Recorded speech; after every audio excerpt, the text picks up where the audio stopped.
புலம்பல் 3:26.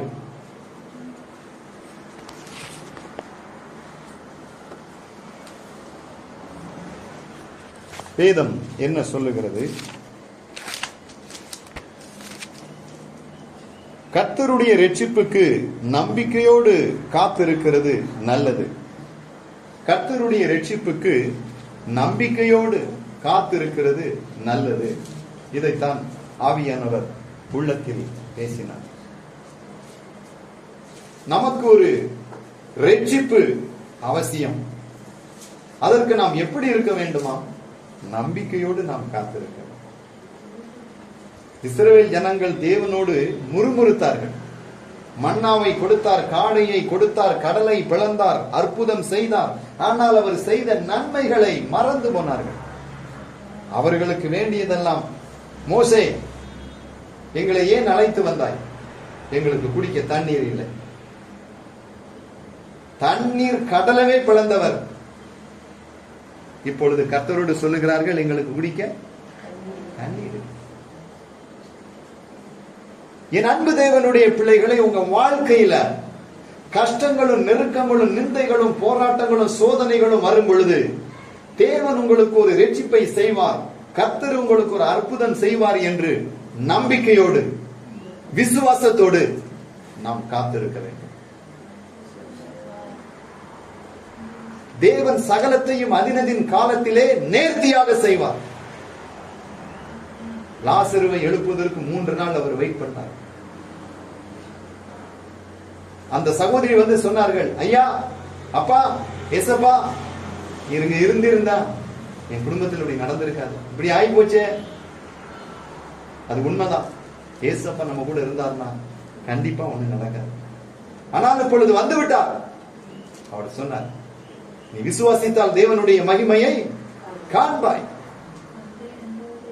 எவீரு தன்னுடைய வீட்டுக்கு 12 வயது பிள்ளைக்கு சுகமில்லை என்று ஏசப்பாவை அழைத்து கொண்டு போகிறான். பிள்ளை மரித்து விட்டது ஐயா, விருதாவாய் போதகரை நீர் ஏன் வருத்தப்படுத்துகிறீர்? அப்பொழுது இயேசு சொன்னார், எவீரு நீ விசுவாசம் உள்ளவனாயிரு, நான் புறப்பட்ட காரியம் தடைபடாது, உன்னை அழைத்த காரியம் தடைபடாது, உன்னை அபிஷேகித்த காரியம் தடைபடாது. உன்னை அழைச்சி தெருவில் விடக்கூடிய கர்த்தர் கிடையாது. உனக்கான ராஜ்யத்தை நான் உண்டு பண்ணுவேன். பயப்படாத சிறு மந்தையை, உங்களுக்கு ராஜ்யத்தை கொடுக்க உங்கள் பிதா பிரியமாயிருக்கிறார். நீங்க அவர்கிட்ட கேட்கக்கூடியது என்னது? கொஞ்சம். அவர் உங்களுக்கு செய்யக்கூடியது நினைப்பதற்கும் வேண்டுவதற்கும் மேலாக. போன வாரம் நீங்க அந்த வசனத்தை கேட்கும் பொழுது ஆச்சரியப்பட்டீங்க. காரணம், ஆண்டவர் அற்புதமாக நமக்கு வசனங்களை கொடுத்தார். அதான் உங்களுக்கு அனுப்பியிருந்தேன். இந்த வசனத்தை கேட்கும் பொழுது ரொம்ப நீங்க சந்தோஷப்பட்டீங்க. அப்ப ஆண்டவர் அதுல நமக்கு என்ன சொல்லுகிறார்? வல்லமை உள்ளவராக காப்பதிலே, உதவி செய்வதிலே, ஜெபத்தை கேட்பதிலே அவர் வல்லமை உள்ள தேவனாக இருக்கிறார். அல்லேலூயா. அப்போ இன்றைக்கு கர்த்தருடைய இரட்சிப்புக்கு நம்ம எப்படி காத்திருக்கணுமா? நம்பிக்கையோடு நாம காத்திருக்கோம். என்ன ஆசீர்வதிப்பாரு, உன்னை எங்க ஆசீர்வதிக்க போறான்னு சொல்லுவாங்க. உன் கடவுளை எங்க? என் கர்த்தர் என்னோடு இருக்கிறார். என் தேவன் பெரிய காரியங்களை செய்வார். ஆண்டவர் சொல்லுகிறாரு, இன்னும் ஒரு விசை நான் வானத்தையும் பூமியையும் சமுத்திரத்தையும் வெட்டாந்தரையும் அசைய பண்ண போறேன். இதுவரைக்கும் அசைச்சதெல்லாம் அசைவு கிடையாது, இனிமத்தான் அசைக்க போறேன். வானத்தையும் பூமியையும் சமுத்திரத்தையும் வெட்டாந்தரையையும் வானாந்தரத்தையும் நான் அசைக்க போறேன். உன் மூலமா செய்வேன். இதான் மேட்டர். ஏன்? வல்லமைக்காக, வரத்துக்காக, ஊழியத்துக்காக, அபிஷேகத்துக்காக, ஆத்தும அறுவடைக்காக செபிக்கக்கூடிய உனக்கு என் வல்லமையை நான் வெளிப்படுத்துவேன். சரியா? யாருக்கு வல்லமை வெளிப்படுத்துவாரு? செபிக்கிறவனுக்கு தான் வெளிப்படுத்துவார். விவசாயம் பண்ணுகிறவன் விதைக்கிறவன் தானே இருப்பான். வயல் பக்கமே போகல, எங்க அறுவடை பண்ண? செபமும் அப்படித்தான். கர்த்தர் மேல வைக்கக்கூடிய அன்பும் அப்படித்தான். அப்போ உலகத்துல உங்களுக்கு பொக்கிஷங்களை நீங்க என்ன செய்யாதீங்க, சேர்த்து. ஏன் சேர்த்து வைய யாரு வேண்டாம்னா? ஆனா கண்டிப்பா நீ சாப்பிட மாட்டான். உன் காலத்துக்கு பிறகு பிள்ளைய சாப்பிட செலவழிக்க. ஏன்னா உழைக்கிறவன் எப்படி ஏதாவது செலவழிப்பான்? அப்போ நீ பரலோகத்தில் அவன் சொத்தை சேர்த்து வை, பிள்ளைகளுக்கு ஜெபத்தை சேர்த்து வை. உங்களுக்காக ஜெபி, இசப்பா என் பிள்ளைகளை நீர் ஆதரிக்கணும். தலைமுறை 1000 தலைமுறைக்கு பிள்ளைகளுக்கு இரக்கம் செய்யணும். உங்க அம்மா கர்த்தரை தேடுன அந்த பிள்ளைகளை கர்த்தர் நடத்துறாரு அப்படின்னு பேர் வாங்கணும். நான் சொன்னோம்ல, அந்த கழுவுண்டு அவன் வந்து ஜெபித்த ஜெபத்துல அவங்க பிள்ளைங்க 2 பெண் பிள்ளைங்க இருந்துச்சு. பிள்ளைகளை கெட்டி யார் கொடுப்பா, யாரு வந்து கெட்டுவான்னு சொல்லி அப்படி ஒரு கேள்விக்குறி. 2 பிள்ளைகளுக்குமே திருமணம் ஆச்சு. அப்ப ஆண்டவர் அந்த பிள்ளைகளை, அந்த தாயினுடைய கண்ணீர். இன்றைக்கு நம்ம வாழ்க்கை கர்த்தரை தேடுறதுக்கு முன்னக்கூட்டி பாதி அழிஞ்சிட்டு, இன்னைக்கு நம்ம ஆண்டவரை தேடக்கூடிய சூழ்நிலை வந்துட்டு, இனி உங்க வாழ்க்கையை கர்த்தர் ஒருபோதும் கைவிட மாட்டார். நீங்க இழந்தது போதும், கண்ணீர் விட்டது போதும், இனி கரம் பிடித்து உங்களை நடத்துவார். ஒரு அற்புதம் நடக்கலையா, ஒரு குறைவு இருக்கு, வருத்தம் இருக்குன்னு கவலைப்படாதீங்க. நீங்க வந்து சேர்ந்த இடம் சாதாரண இடம் கிடையாது. அவர் வாசஸ்தலம், அவர் கோட்டை, அவர் பாதம், அவர் பார்வைப்படக்கூடிய இடம். அங்க வந்து விழுந்தாச்சுன்னா முடிஞ்சுது, அவர் சமூகத்துக்கு வந்தாச்சுன்னா முடிஞ்சுது. கர்த்தர் உங்களை அற்புதமா நடத்துவார். நீங்க நினைக்கலாம், ஐயா நாங்க குறைத்தன, ஒருவன் 1000 பேரையும் 20 10,000 பேரையும் துரத்த. நீ துரத்தப்படக்கூடிய கூட்டத்தில் இல்ல, நீ துரத்தக்கூடிய கூட்டத்தில் இல்ல. நீ 1000 பேரை அடிக்கக்கூடியவன், நீ 10,000 பேரை எழுத்து நிக்கக்கூடியவன். அவனைத்தான் இங்க கொண்டாந்து போட்டிருக்கேன். அப்படின்னா ஒருத்தன் 10,000 பேருக்கு சமமான ஆளுங்காரு. இங்க எத்தனை பேர் கூட்டிருக்காங்க அப்படின்னா, ஒரு ஆளுக்கு 10,000 போடுங்க. அப்ப 50,000 பேர் கூட்டிருக்கான் அன்னைக்கு.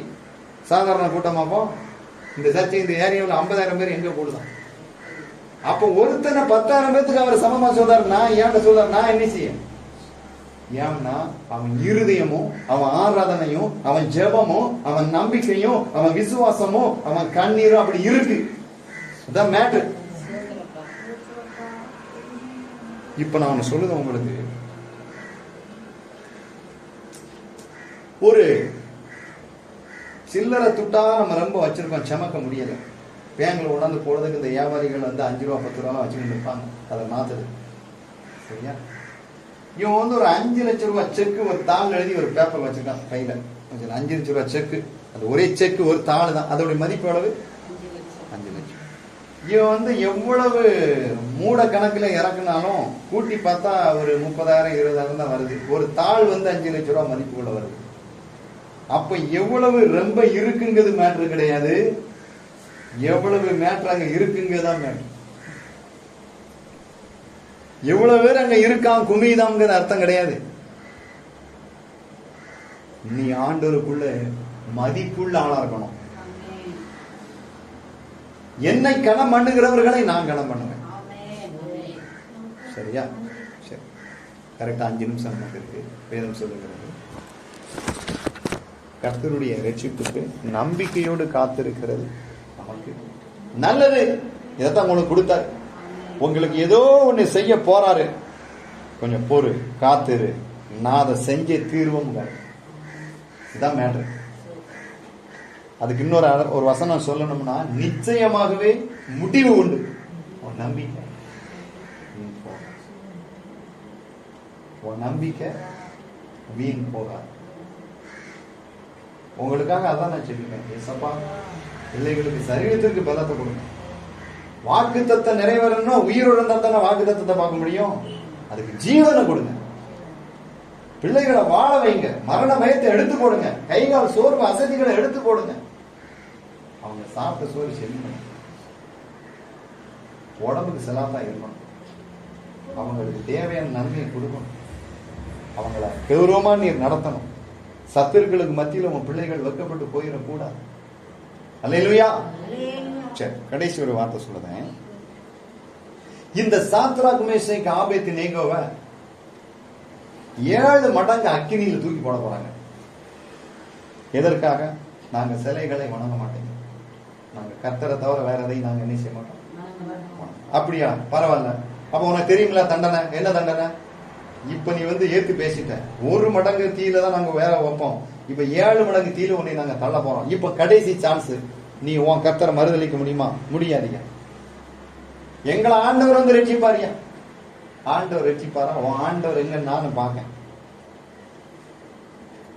அப்போ நீ ஆராதிக்கக்கூடிய ஆண்டவர் இப்ப தீலத்துக்கு என்ன செய்ய போறாங்க? திறங்கையை கட்டி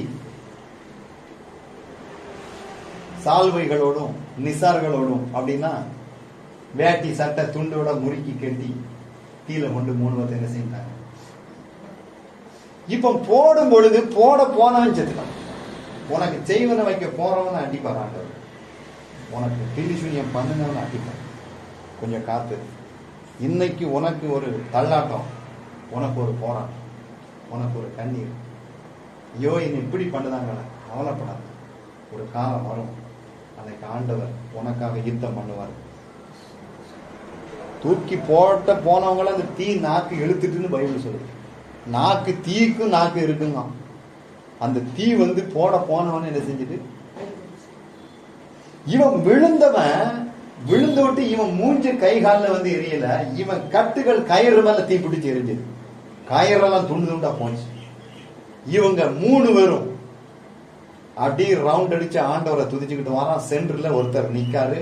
ராஜா பார்க்க அந்த நடுக்குள்ள ஒரு ஆள் தெரியுது, அவர் தேவனுடைய குமாரனை போல இருக்கிறாரு. எத்தனை பேர்? 3 பேர் தானே போட்டா 4 பேர் நிக்காங்கன்னு சொல்லும் பொழுது, உங்களை என் கைக்கு யாரு ரட்சிப்பான்னு சொல்லும் பொழுது, நான் தான் அவன் ராஜாவுடைய கண்ணுக்கே ஆண்டவர் தன்னை காட்டினாரு. அந்த பிள்ளைகள் மேல அக்கினி படல, தீ எரியல. தயவு செய்து வெளியே வந்துருங்கப்பான்னா தீக்குள்ள போயிட்டு இவன் உயிரோட வெளியே வந்தான். 3 பேர் வெளியே வந்தான். இவனை மணந்து பார்த்தான். ஏம்னா தீ வீச்சவன் மேல எடுக்கா. சாதாரண வெண்ணி போடும்போது ஓலை அதிகமா வச்சாச்சுன்னா அந்த வெண்ணில தீ நாத்தான் வருது, புகை வீசுது. இவன் மேல புகை வீசல. எப்படிப்பட்ட ஆவியானவர் இருக்காரு? அதான் வல்லமையின் ஆவியானவர் என்னோட வந்து விட்ட காரணத்தில். நான் ஒண்ணும் இல்லைங்க, ஆனா வந்தவர் பயங்கரமான ஆளு. நான் என்ன செய்ய? அதான் வேதம் சொல்லுது, உன் பலவீனத்தில் ஏன் பலம் பூரணமா வளரும். உனக்கு பலவீனம் இருக்கு, அதை நினைச்சு நீ கலங்கிக்கிட்டு இருக்க. ஆனா என் பலம் ஒண்ணு இருக்குங்க, நீ மறந்துடாத. உங்க அப்பா உங்களோட இருக்குங்கிறத நீ மறந்துடாத. உன் பலவீனத்தில் என் பலம் பூரணமா விளங்கும், விளங்கியே தீரும். உனக்கு செய்யாம நான் யாருக்கு செய்ய போறேன்? இன்னைக்கு எம்எல்ஏ, முதலமைச்சர், சிஎம், அதெல்லாம் அதை விட பவர் கூட தான் நான் வந்திருக்கேன். ஒரு நாள் அந்த மகிமை வெளிப்படும். தொடக்கம் அற்பமா இருந்தாலும் முடிவு சம்பூரணமா இருக்கும்.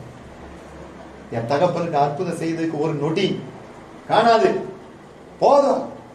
அப்ப அவங்க உள்ள தூக்கி எரியும் பொழுது அந்த தீயில உள்ளவே விழுந்துட்டாங்க. ஆனா அவன் நினைச்சான், எங்க அப்பாவை விட மாட்டார், போடியா இந்த அக்கினியை படைச்சது என் தகப்பன். என் அக்கினியை பார்த்துருவன் எரிஞ்சிருவியோ, நான் எரிதே மாதிரி எரிவேன், உனக்கு ஒண்ணாவாது, நீ ஆண்டவருக்குள்ள. நான் எரிக்கக்கூடியவனை தான் எரிப்பேன், நான் உங்களை நன்றி செய்ய மாட்டேன். இப்ப நம்ம அடுப்புல விரவ வைக்க, விரவு தான் எரியுது, அடுப்புல உள்ள கல்லு தான் எரியுது. அது எத்தனை பானை வச்சாலும் கல் அங்கதான் இருக்கும். ஒன்னு ஆண்டவர் கல்லாதான் வைப்பாரு. உன் சத்துருக்களை விரவாக்க மாட்டாரு, பூம்பளையாக்குவார்.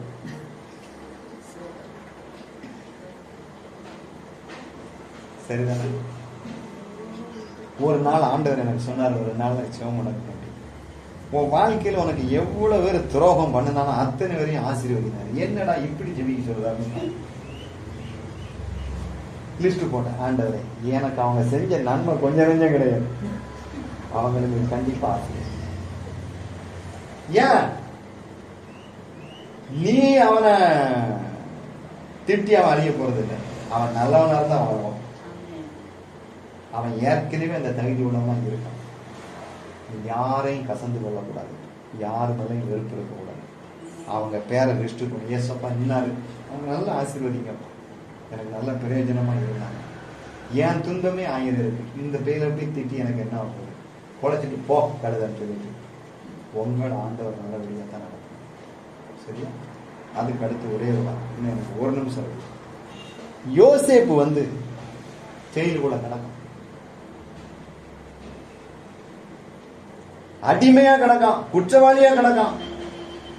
சாமியனுக்கு ஆள் கிடையாது, எல்லாரும் அவனை மறந்துட்டான். அண்ணன் தம்பி வெளிநாட்டுல இவனை வித்துட்டாங்க. வித்து வேலைக்கு வந்த இடத்துல குற்றம் சாட்டி உள்ளதி போட்டாங்க. வேலை பார்த்த வீட்டுல பெரிய ஆளா இருந்தான். ஓனருடைய மனைவி இவனை கெடுக்க பார்த்தான். இவன் தப்பிச்சு வந்தான். இவன் மேல குற்றம் சாட்டி இந்த பேய் நீ வம்பாக்கம் வந்தான்னு சொல்லி இவனை உள்ளதிக்கு அடைச்சிட்டாங்க. ஜெயிலுக்குள்ள கிடக்கிறது. இதான் ஒரு நல்ல ஒரு அவர் கர்த்தருடைய ரட்சிப்புக்கு அவன் நம்பிக்கையோட காத்திருந்தான். எஸ்ஸப்பா, உங்கள் எல்லாமே என்ன விடுவிக்க, இந்த ஜெயிலுக்குள்ள இருந்து விடுவிக்க யாரும் இல்லப்பா, என்ன மேன்மைப்படுத்துங்கப்பா. சரிதானே? மேன்மைப்படுத்தினா தானே அவர் நாம மகிமைப்படும். சகோதரி அவங்க ஜெபத்துல சொன்ன மாதிரி நம்ம எங்கனையோ ஒரு ஆளை அப்படி கிடையாது. தூக்கு மேல மலை மேல் உள்ள பட்டணம் மறைந்திருக்க மாட்டாது. கர்த்தருக்குள்ள நம்ம வரும்பொழுது நம்மளை என்ன மாத்த நினைக்காரு? மலை மேல் உள்ள பட்டணமா நம்மளை மாத்த நினைக்காரு. அதுக்கும் ஆவியாத்துமா சரீரத்தை ஆசீர்வதிக்காரு. என் பிள்ளைக்கு பலத்தை கொடுக்காரு, உன் கைகால்களுக்கு பலத்தை கொடுக்காரு, உன் முகத்துக்கு வெளிச்சத்தை கொடுக்காரு, உன் வீட்டுக்கு செல்வத்தை கொடுக்காரு. கர்த்தருடைய ஆசீர்வாதமே ஐஸ்வர்யத்தை தரும். அதனோட ஒரு வேதனை என்ன செய்ய மாட்டார். சில மனுஷன் சம்பாதிப்பான் 5-10, ஆனா கணக்கு இல்லாம கொண்டு கொடுங்க. எங்க இப்பதான் ஒரு போயிட்டு வந்தோம் ஆஸ்பத்திரி எல்லாம் செலவாகுது. ஆனா கர்த்தர் அவர் தரக்கூடிய ஆசீர்வாதத்துல வேதனை கிடையாது. இப்படி இருக்கும் பொழுது ஒரு நாள் ராஜாவுக்கே கர்த்தர் ஒரு செப்பனத்தை கொடுத்தார். இந்த செப்பனத்தை அழிக்க ஒரு வேளாலையும் முடியல. ஒருத்தன் சொன்ன, ஐயா மறந்துட்டேன், ஜெயில ஒருத்தன் இருக்கான், நல்ல வழக்கம் சொல்லுதா ஐயா, உனக்கு ஏமா வரல, உனக்கு செஞ்ச நன்மை நீ மறந்துட்ட, மனுஷங்களுக்கு நீ செஞ்ச நன்மை மறந்துட்டாங்க. ஆனா ஆண்டவரே ஒரு காரியத்தை நடப்பிக்க போறாரு. உன் செபத்துக்கு நீ சாதாரண உன் செபம் ஆண்டவரை அசக்கி பரலோகத்தை உலுக்குது. ஆண்டவர் பாதத்தவே அசக்கி பார்க்கிற, ஐயோ என் பிள்ளை ஜெபிக்கிறான், என் பிள்ளைக்கு நான் அற்புதத்தை செய்யணும். ராஜாவுடைய செப்பனத்தை உடனே வந்தாங்க. இவனை எல்லாம் சேவிங் பண்ணாங்க, புது ட்ரெஸ் போட்டாங்க எல்லாம். ஏன் எங்கேயா கொண்டு வரைய, தூக்கு தண்டனை கண்டா கொண்டு வரையடா? இல்ல, ராஜா உன்னை கூப்பிட்டாங்க. ராஜா எப்பா செப்பனம் பார்த்தேன். சரி, செப்பனை என்ன செப்பனை சொல்லவே மாட்டாரு. சொப்பனத்தையும் சொல்லணும், விளக்கத்தையும் சொல்லணும். எப்படி ஆண்டவர் ஞானத்தை கொடுத்துருக்காரு. இந்த செப்பனம் தாமியா நீர் பார்த்தேரு, இதுக்கு விளக்கம் இதுதான். ஐயோ இவன் தான் உண்மையிலே தேவனுடைய ஆவியை பெற்றவன். இந்த என் கழுத்தில் உள்ள மாலையை நீ போடு, இவனை ரதத்துல ஏத்து, இவன் கீழே விழுந்து எல்லாம் வணங்கு, இவன் அனுமதி இல்லாம ஒரு ரூபாய் கையை கால அசைக்க கூடாது. ஆர்டர் வருது. எங்க நடந்தவனுக்கு? ஜெயில நடந்தவனுக்கு. என் தகப்பனாகிய பரலோக அப்பா நினைச்சாருன்னா ஒரு நொடியில அவன் வாழ்க்கையை மாற்றுவார். அவருக்காக நம்பிக்கையோட நீ காத்துரு. தீச்சுளையில எரிஞ்சவன் உயிரோட வெளியே வந்தான், சிறைச்சாலையில கடந்தவன் அரியாசனத்துக்கு போனான். அவர் தான் ரட்சிக்கக்கூடிய ஆண்டவர், உன்னை விடுவிக்கக்கூடிய தெய்வம். உலர்ந்த எலும்புகள் உயிர் பெறும். ஒரு தீர்க்கதரிசி இறந்து விட்டார். அவரை கொண்டு அடக்கம் பண்ண போடும் பொழுது ஒரு எதிரி படைகள் வருது. அடக்கம் பண்ண போன ஒரு பிரேதத்தை போட்டு உடையின்றாங்க. அந்த போட்டது தீர்க்கதரிசியினுடைய எலும்பு மேல போட்டு விட்டாங்க. அந்த காலத்துல அவங்க அந்த குகைகளை தான் அடக்கம் பண்ணுவாங்க. அந்த அடக்கம் பண்ணின தீர்க்கதரிசி உடம்பு மேல போட்டு விட்டான் செத்தவன. அந்த உடம்பு எலும்புல இருந்த வல்லமை அபிஷேகம் இந்த செத்தவன் மேல இறங்கி இவன் செத்தவன் எழுதிட்டான். செத்து போன தீர்க்கதரிசி எலும்புல இருக்கக்கூடிய வல்லமையே ஒரு செத்தவனை எழுப்புதுன்னா ஆண்டவர் பிள்ளைக்கு உண்டான வல்லமையை பார்த்தீங்களா? அதுதான் அவர் சொல்லுகிறார். கர்த்தருடைய ரட்சிப்புக்கு நம்பிக்கையோடு. அப்போ அவங்க ரட்சிக்கப்பட்டாங்க. கடைசியில ஏசப்பாவும் 3 நாள் கல்லறையில பிதாவுக்காக அவர் காத்திருந்தால் அவரையும் தேவன் பரலோகத்தில எல்லா நாமத்துக்கும் மேலான நாமத்துக்கு மேல கொண்டு போயிட்டார். அப்போ உங்களுக்கு அவருடைய ரட்சிப்புக்கு இப்ப கஷ்டப்படுதீங்க, கர்த்தருக்காக படுதீங்க, வசனத்துக்காக படுதீங்க, உங்களுக்கு ஒரு பெரிய ஒரு அற்புதம் இருக்கு என்று ஆவியானவர் சொல்லுகிறார்.